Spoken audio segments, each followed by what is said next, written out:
marcha do Guarani, que é o Guinho, certo? Que a gente tem que conversar com o Bezinho, que ele precisa dessa ajuda, nós todos precisamos, porque não é fácil estar lidando. O Nivaldo, que também está aí ajudando ele. E assim, dizer da felicidade que eu estou, né? E poder também estar aqui ao lado do meu pai, né? Ele que tanto fez pelo Guarani. E ele sabe o quanto é difícil. Eu não fiz isso quando eu era presidente, nem quando eu era vice-presidente. E hoje estou surpreendendo, acho que até ele, né? De poder estar assim fazendo essa doação. Não veio os meões, foi falha dele. O meão vai sair timbrado. Agradecer a vocês e dizer da gratidão.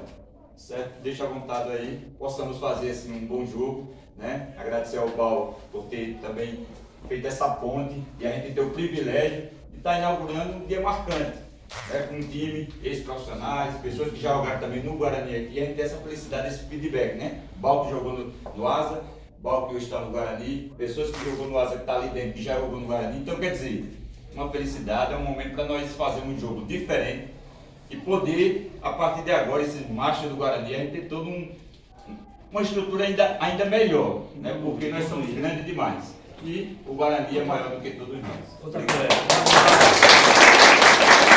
Para iniciar um interno paramento, como você falou, vamos iniciar também agora